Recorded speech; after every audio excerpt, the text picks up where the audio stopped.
Oh, have I got some bullshit for you today? No, seriously, this video is one I've been wanting to make for a long time. I see this in my office. I hear it in my office all the time, probably every day. These are three myths that have persisted throughout the ages in the fitness and bodybuilding industry. Three myths that exist. These are three facts that are complete and utter bullshit.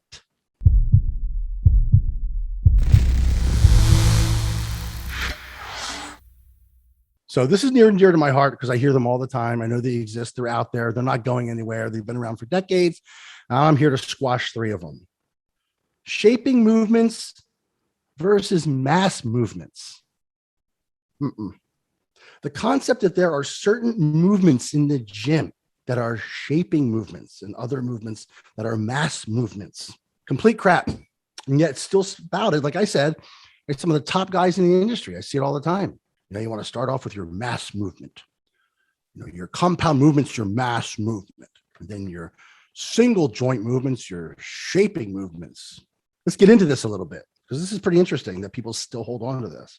True legends of the sport like Arnold, Frank Zane, amazing since it's completely false. Let's put it this way. If it were actually true, every bodybuilder on the planet would possess the much desired peaked biceps everyone wants, right? They would just do all the concentration curls, right? Think about it. I want to peak biceps. Who doesn't want to peak biceps? Concentration curls, shaping movement. So no to that. You were literally born with the muscle shape that you have. And then all you can really do is affect the size, the development of the muscle. Do you really think that Kevin Levrone didn't want to peak on his bicep like Arnold?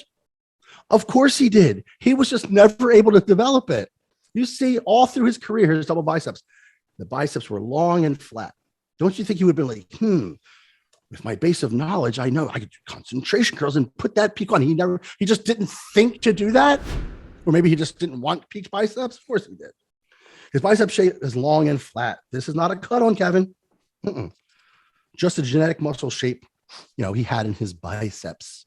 So either he didn't want to peak, like I said before, or he just didn't know how to do it. Neither of those is true. Just never thought to do concentration curls, which we all know just isn't the truth. The truth is he tried like everyone else tries to get that peak on his bicep, but it was never to be. Not because he didn't know the magic shaping exercises he needed to do, but because all we can do is either grow or shrink a muscle. That's all we can do. Not reshape it or make it longer by stretching it. We're doing preacher curls for the lower bicep. I'm not saying not to do these exercises. Don't get me wrong. They're great exercises, but don't expect your very muscle shape to change because you're doing, say, a curl on a slanted bench rather than standing straight up. It just doesn't make any bit of difference to your bicep. Your bicep contracts 100% or it doesn't contract at all. It's either going to grow or it's going to shrink. Here's a good example. Arnold. It's a total genetic crapshoot. Arnold himself, who claimed there were mass movements and shaping movements. He's talked about this all the time. Mass movements and shaping movements. If that were true, why was one of his biceps peaked like a mountain and the other one flat? Have you ever noticed that about him? In every double biceps picture? He's got one peaked ass bicep, one's flat. Just the way he was born. Now, did he forget to do the peaking movements on his left bicep? Just forgot. Don't skip left arm day. No, he did every bicep movement known to mankind. And we both know this. Every bicep, both arms, because his genetic bicep shape differed between the two arms though, all he could ever do is develop both biceps with the genetic shape each bicep had at birth. Hence the reason he legit had two different arms. And then also, why didn't he just do a bunch of mass movements for his legs, right? I mean, he was criticized about his legs through his whole career. I just said, well, you know what? Maybe I forgot to do those mass movements. I've only been doing shaping movements. So my legs are shaped real good, but they're small. No, he did squats. He did leg presses. He did vertical leg presses. He did lunges. He did all of it. It just didn't grow.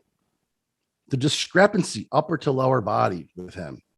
There are hundreds more examples I can give, but You get the idea. The other part of this myth is the idea that only compound movements or multi-joint movements are going to give you mass. Why? Does your bicep know you're using 2 joints instead of 1? Do your muscles know? Or did they know that they're being taxed and overloaded? That's all they know. Squats, bench press, bend over row, overhead press can build mass, while isolation movements such as pec flies, cable curls, leg extensions are merely shapers and aren't used to build size. That's ridiculous, but rather to shape the muscle. These are legit, universally accepted facts in the industry. They have largely never been challenged, to be honest, but they are just not true. If you've really paid attention to the first part of this video, realize just how wrong this is. We've already talked about the non-existence of shaping a muscle. So that's off the table at this point. It should be anyway. But the idea that isolating the muscle from the rest of the body means there's no way that muscle can grow under that stimulus is absurd. Of course you can grow a muscle with isolation movements. You're still putting the muscle under progressive resistance, right? And if you train intensely enough and get the proper rest and nutrition, that muscle will grow. Do you really think your pecs know if you're doing a bench press versus a dumbbell fly? They just don't. They don't know it at all. All they know is they're being overloaded with overload, and they're going to grow in response to that if you feed them and rest them. You'll break them down either way and grow them back. Recovery in food, just like any other muscle, with any other exercise. Isolation or compound muscle growth is more a function of progressive overload and subsequent recovery than it is about exercise choices. I'm going to say that again. Muscle growth is more a function of progressive overload and subsequent recovery than it is about exercise choices.